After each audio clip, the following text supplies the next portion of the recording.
everyone, and welcome back to another episode of Adoptions from the Heart TV. I'm your host, Amanda Aliberti. Today, we're going to be sitting down with birth mom Toni, who's going to share her experience of placing her child for adoption, and she's going to discuss a little bit about the stigma that is still associated with birth parents. So thank you, Toni, for joining us. Thank you, Amanda. You want to start by maybe giving a little bit of an overview of when you placed, your decision to place, and a little bit about that time period? Sure, absolutely. Adoption was not the first thing, honestly, that came to my mind. My situation was very complicated at the time, to say the least. And I think everybody says this, when they have this happen to them. I'm 38 years old and I'm pregnant. So what are my options here? And with a very factual and very logical and a very, black and white, process, I took the facts in. I counted up my pros and my cons, and I saw myself not trying to make this hasty decision. You have to look at yourself in the mirror at the end of the day. Ain't nobody else gonna have to live with your decision. And everybody's gonna have an opinion, but they're not your opinion, it's you. Different strokes for different folks, right, Amanda? Yeah. Toni, you had talked a little bit about the idea of you never really thinking of yourself as a mother. Can you touch on that for a second? Because I do think that we live in a world where women have babies and you become moms, and it's just kind of the expectation. Talk to me a little bit about that and what your thoughts are.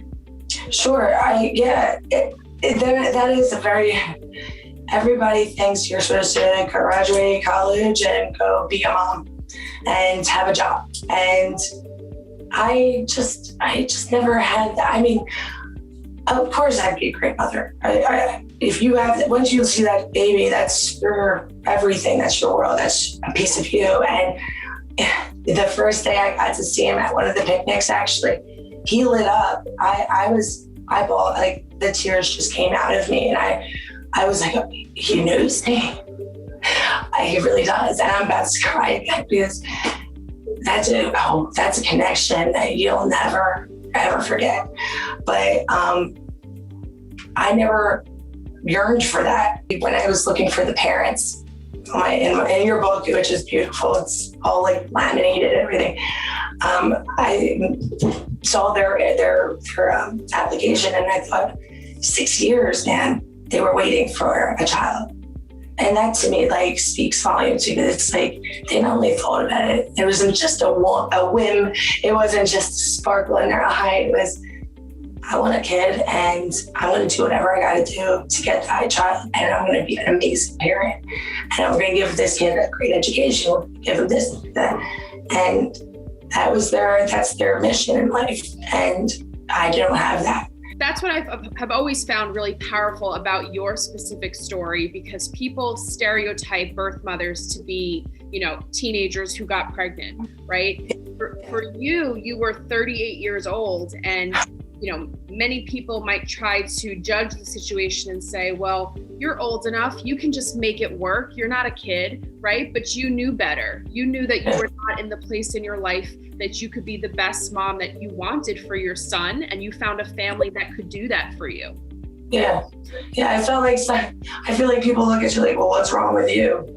You're like, oh, well, I guess you have felonies, you're a drug addict, you're this, that. No, just decisions, what we have in it's my choice.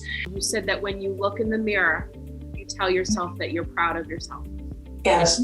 I think that that's a moment that we need to praise, because that doesn't happen often enough. And I think that's part of why I even had you come on this platform right now, is because we want people to realize that this is a selfless decision that you should be proud of yourself for. If nothing else in the world, this decision that you made is something you feel confident about and you feel good about yourself for. Can you talk on that a little bit about kind of where you are today and the confidence you have in the adoption plan for your son? Yes, sure. Well, thank you. That's a very powerful, statement that you just made. It's just very, because there's things I do in life that I want people to see how I why I do things. This is why I'm doing them, and I portray that, and they don't see that. It's like, but you see that. I don't know if everybody in the world would feel like you feel it after I speak those words. Just because of different walks of life, different values, different ethics, different, religious, feelings. But the place where I come from, this is a good thing, and I have to live with that, and I want my son to also feel like you feel. I think about him. Why did she do that? Why? But I wanted to think. I thought of it like the Titanic is going down, women and children on the lifeboats, And if I couldn't, he could. Like, please take him. Sorry. They are really important because people need to recognize this is an ongoing loss that you face. You came up on that raft, as you call it, because you wanted to give him life. You wanted to give him a future.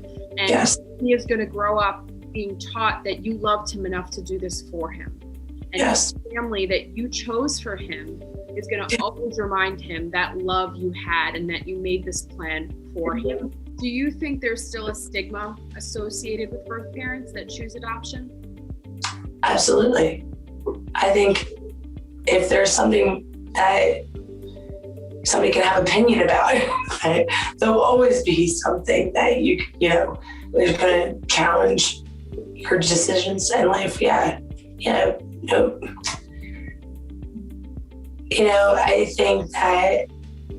think there's worse of us with abortion. I think that people think a lot more negativities towards that.